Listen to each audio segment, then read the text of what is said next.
오늘 우리에게 허락하신 말씀은 누가복음 6장 1절에서 11절 말씀입니다. 누가복음 6장 1절에서 11절 말씀입니다. 안식일에 예수께서 밀밭 사이로 지나가실새 제자들이 이삭을 잘라 손으로 비비어 먹으니 어떤 바리새인들이 말하되 어찌하여 안식일에 하지 못할 일을 하느냐. 예수께서 대답하여 이르시되 다윗이 자기 및 자기와 함께한 자들이 시장할 때에 한 일을 읽지 못하였느냐. 그가 하나님의 전에 들어가서 다만 제사장 외에는 먹어서는 안 되는 진설병을 먹고 함께한 자들에게도 주지 아니하였느냐. 또 이르시되 인자는 안식일의 주인이니라 하시더라. 또 다른 안식일에 예수께서 회당에 들어가사 가르치실새 거기 오른손 마른 사람이 있는지라. 서기관과 바리새인들이 예수를 고발할 증거를 찾으려 하여 안식일에 병을 고치시는가 엿보니 예수께서 그들의 생각을 아시고 손 마른 사람에게 이르시되 일어나 한가운데 서라 하시니 그가 일어나 서거늘. 예수께서 그들에게 이르시되 내가 너희에게 묻노니 안식일에 선을 행하는 것과 악을 행하는 것 생명을 구하는 것과 죽이는 것 어느 것이 옳으냐 하시며 무리를 둘러보시고 그 사람에게 이르시되 내 손을 내밀라 하시니 그가 그리하매 그 손이 회복된지라. 함께 읽겠습니다. 그들은 노기가 가득하여 예수를 어떻게 할까 하고 서로 의논하니라. 아멘. 먼저 광고드립니다. 우리 청소년부 수련회가 진행 중입니다. 어제부터 시작되었는데요. 하나님의 은혜가 풍성한 수련회 되길, 또 우리 우진아 목사님과 교사분들을 위해 기도 부탁드립니다. 두 번째 광고입니다. 오늘은 박춘기 장로님, 지연아 권사님 자녀인 박다솔 청년의 결혼식이 있습니다. 위하여 기도 부탁드리고요. 교회에서는 11시 30분에 출발합니다. 2000년 전 하나님께서 선택하신 백성들이 있습니다. 그들은 누구보다 메시아를 갈망했습니다. 자신들을 로마의 지배에서 해방시키길 원했습니다. 정치적으로, 군사적으로 새로운 왕국을 만들며 하나님의 뜻을 굳게 이룰 거라 믿었습니다. 그런데 자신이 메시아라고 말한 이는 이들의 생각과 너무나 달랐습니다. 힘과 권력이 아닌 사랑과 용서, 겸손과 희생을 통해 나라를 실현하고자 했습니다. 따라서 그를 환영하는 사람들도 있었지만 그를 부정하며 거부하는 이들도 있었습니다. 오늘 본문에도 그 사실을 확인할 수 있는데요. 여러분, 유대인들에게 있어 안식일은 매우 중요한 전통과 종교적 의식이 있는 하루였습니다. 그래서 이들은 안식일을 구별되이 지켰습니다. 하지만 예수님은 안식일에 전혀 반대되는 모습을 보이셨는데요. 오늘 본문과 같이 안식일에 예수님의 제자들은 밀 이삭을 잘라 먹었고 예수님은 병자를 고치기까지 했습니다. 따라서 거룩합에 구별될 날에 예수님과 제자들의 행위는 유대 종교 지도자들의 권위와 율법에 대한 도전과도 같았습니다. 그렇다면 여러분, 왜 예수님께서 안식일에 이런 행위를 행하셨을까요? 여러분, 그 당시 상황을 보면 가뜩이나 예수님의 꼬투리를 잡으려 하는 자들이 있었습니다. 그런데 왜 예수님은 이 같은 모습을 보이셨을까요? 사실 이 본문을 이해하기 위해선 우리가 5장 본문을 먼저 살펴봐야 합니다. 바로 36절부터 시작되는 여러분 주님의 말씀인데요. 이 말씀의 핵심은 새 것과 낡은 것입니다. 즉 바리새인들과 유대인들은 옛 것에 대한 집착과 외식적인 경건을 일삼는 종교 행위자들이었습니다. 그래서 예수님은 본질을 무시하고 외적인 규례와 형식만을 중요시하는 이들을 언급하셨던 것이죠. 여러분, 우리는 기억해야 합니다. 하나님께서 율법을 주신 이유는 이 율법으로 사람을 판단하고 정죄하는 것이 목적이 아닙니다. 하나님을 사랑하고 이웃을 사랑하는 것, 즉 사람을 지키고 보호하며 살리는데 그 목적이 있었습니다. 그러나 유대인들은 이 율법의 본질을 깨닫지 못했습니다. 이에 안식일에 병을 고치는 예수님과 밀 이삭을 자른 제자들을 비판한 것입니다. 따라서 예수님은 오늘 우리가 읽은 본문이죠. 우리 3절, 4절과 9절 말씀을 통해 그들에게 반문하십니다. 여러분, 이 시간 우리 3절, 4절 말씀을 다시 한번 읽겠습니다. 예수께서 대답하여 이르시되 자기와 함께한 자들이 시장할 때에 한 일을 잃지 못하였느냐.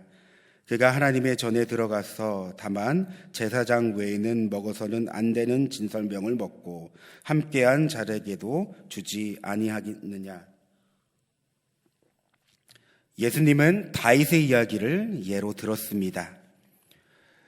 다윗이 사울을 피해 도망하던 때에 그는 너무나 배고픈 나머지 성전 안에서 제사장들만 먹는 진설병을 먹었던 때가 있었죠. 그런데 예수님은 이 말씀을 통해서 무엇보다 종교적 규율보다 사람들의 필요와 생명을 강조하였습니다. 여러분, 예수님은 이 이야기를 통해 오히려 바리새인들에게 반문하셨습니다. 너희가 다윗의 이야기를 알지 못하느냐? 여러분, 무슨 말입니까? 너희는 성경에 능통한 자들이 아니냐? 그렇다면 다윗의 이야기를 잘 생각해봐라. 이 이야기가 의미하는 것이 무엇이냐? 여러분, 예수님은 바리새인들이 다윗의 이야기를 통해 안식일을 지키고 더 나아가 율법을 주신 이유와 의미를 깨닫기를 원하셨습니다. 오늘 본문에도 예수님을 자신이 안식일의 주인이라고 말하지 않습니까? 여러분, 이 뜻은 주님 자신이 안식일을 주관하는 분임을 언급하신 겁니다. 즉, 안식일은 규칙을 지키는 것에 초점이 있는 것이 아니라 하나님의 뜻을 실현하는 것에 의미가 있다는 것입니다. 여러분, 그렇습니다. 그래서 자신의 백성들에게 율법을 주실 때 아주 세밀하고 아주 그들에게 필요한 규정과 법규를 만들어 주셨습니다. 그리고 이 율법들은 의미하는 뜻과 본질이 있었습니다.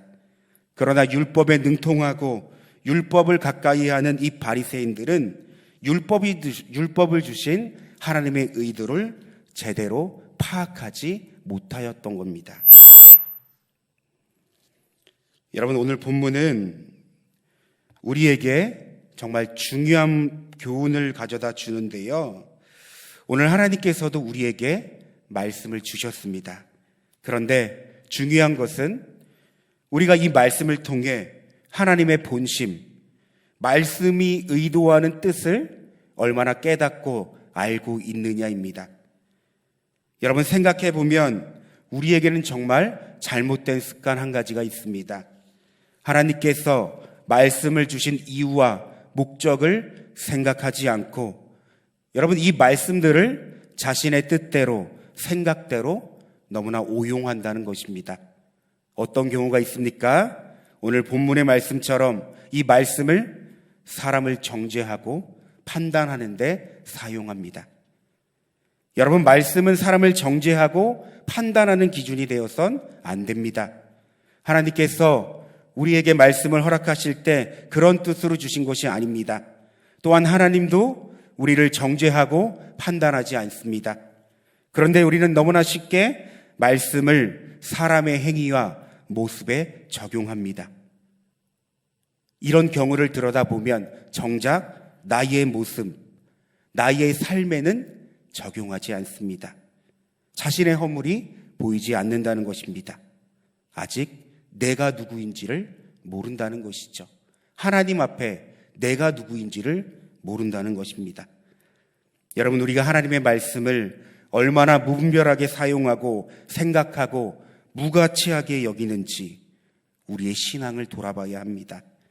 얼마나 말씀의 권위와 가치를 우리가 침범하고 있는지 우리는 진지하게 생각해 봐야 합니다. 하나님께서 주신 이 말씀은, 이 복음은 사람을 살리고 생명을 부유케 하는데 그 목적이 있습니다. 여러분, 사람은 가치를 알 때 그 가치대로 생각하고 여길 수밖에 없습니다. 정말 말씀이 나에게 복음이라면, 나에게 생명이라면 절대로 그 말씀을 가지고 함부로 하지 않습니다. 예수님께서 자신을 소개하신 적이 있습니다. 바로 오병이어의 기적을 보이신 직후였는데요. 여러분, 예수님을 따라다니는 사람들은 예수님에게 표적과 이적을 원했습니다. 그러나 예수님은 자신을 따라다니는 사람에게 믿음을 요구하셨습니다. 이때 사람들이 반응을 보이기 시작했는데요. 하나둘씩 예수님을 떠나기 시작합니다. 이때 예수님께서 제자들에게 묻습니다. 너희도 가려느냐? 그러자 베드로가 대답합니다. 주여, 영생의 말씀이 주께 있사오니 우리가 누구에게로 가오리까? 여러분, 우리도 베드로처럼 말씀의 가치와 은혜를 아는 자들입니까? 우리는 말씀을 통해 하나님의 본심을 깨달아야 합니다. 비로소 하나님의 본심을 깨달을 때 그 말씀이 우리를 살리는 생명의 말씀이 될 수 있습니다. 따라서 우리 6장 9절입니다. 우리 다 함께 9절 말씀도 읽어보겠습니다. 예수께서 그들에게 이르시되 내가 너희에게 묻노니 안식일에 선을 행하는 것과 악을 행하는 것, 생명을 구하는 것과 죽이는 것 어느 것이 옳으냐 하시며. 여러분, 무슨 말입니까? 여러분, 예수님의 질문은 안식일의 규정을 넘어 하나님의 사랑과 자비가 무엇인지를 묻는 질문이었습니다. 즉, 안식일의 진정한 의미는 사람들의 구원과 생명을 구하는 데 있다는 것을 말해줍니다. 그런데 오늘 주님께서도 우리에게 말씀하십니다. 너희가 애쓰고 지키는 그 말씀, 하나님의 말씀, 이 말씀으로 인해 너희가 생명의 풍성함을 누리고 있느냐? 너희가 순종하고 따르려는 이 말씀 정말 너희를 살리고 너희의 영혼을 부유케 하며 나의 본심을 깨닫는 통로가 되느냐? 여러분, 우리에게 하나님의 말씀은 무엇입니까? 정말 이 말씀이 우리에게 복음이 됩니까? 우리 함께 기도하겠습니다. 오늘 본문을 생각하며 우리 두 가지 제목을 함께 기도하고 싶은데요. 첫째, 말씀을 통해 하나님의 뜻과 진리를 깨달을 수 있는 나의 삶이 되게 하소서. 둘째, 하나님의 말씀이 나에게, 우리의 가정과 공동체, 이 나라와 열방에 진정한 복음이 될 수 있도록 여러분, 이 시간 두 가지 기도 제목을 갖고 주님의 이름을 부르고 기도하겠습니다. 주여, 사랑과 은혜가 충만하신 하나님, 오늘 누가복음 6장 말씀을 통해 우리가 하나님께서 허락하신 이 말씀을 다시 한번 생각해 봅니다. 하나님, 우리가 신앙생활을 하고 있습니다. 말씀을 누구보다 사랑하고 말씀을 누구보다 가까이 하는 우리들이 정말 하나님께서 우리에게 허락하신 이 말씀을 깨닫고 있는지, 이 말씀을 통해 하나님의 본심을 우리가 아는지를 이 시간 다시금 질문합니다. 하나님, 이 말씀이 정말 하나님의 뜻과 그 마음을 생각하게 하는 우리의 말씀입니까? 그런데 하나님, 우리의 삶을 돌아보니 이 말씀을 우리의 마음과 생각대로 마음대로 오용하면서 살아가는 우리의 모습이 있는 걸 우리는 다시금 발견합니다. 말씀으로 사람들을 판단하고 말씀으로 사람을 정죄하는 우리의 연약한 모습이 있다면 하나님, 이 시간 하나님께 은혜를 구하며 정말 하나님께서 말씀을 허락하신 이유와 목적을 다시 한번 깨닫게 하여 주시옵소서. 하나님께서 우리에게 주신 말씀은 생명을 살리며 무엇보다 우리를 구원에 이르게 한다는 사실을 기억하면서 하나님께서 우리에게 주신 말씀을 더욱더 사랑하고 가치 있게 여길 수 있는 우리의 삶이 되게 하여 주시옵소서. 그러므로 이 말씀이 나에게 정말 생명이 되게 하시며 우리의 가정과 우리의 공동체가 생명이 되게 하시며 이 나라와 열방이 정말 이 우리의 말씀이 생명이 될 수 있는 귀한 은혜를 더하여 주시옵소서. 하나님, 우리가 믿음을 갖고 신앙을 가지고 살아가는 일이 하나님 사람들을 정죄하고 판단하는 기준이 아니라 더욱더 영혼들을 불쌍히 여기며 그 영혼을 사랑할 수 있는 귀한 마음을 주님께 받아 그 마음을 흘려보내는 귀한 통로가 되게 하여 주시옵소서. 그러므로 우리의 믿음과 신앙을 통해 하나님의 사랑을 더욱더 흘려보내며 하나님의 사랑을 전할 수 있는 귀한 통로가 될 수 있는 우리가 되게 하여 주시옵소서. 하나님, 오늘은 특별히 교회에 여러 가지 사역이 있습니다. 하나님께서 허락된 이 사역 가운데 은혜를 부어주사 이 사역 가운데 하나님의 은혜와 하나님의 그 사랑을 깨닫게 하여 주시고 더욱더 누릴 수 있는 이 자리가 되게 하여 주시옵소서.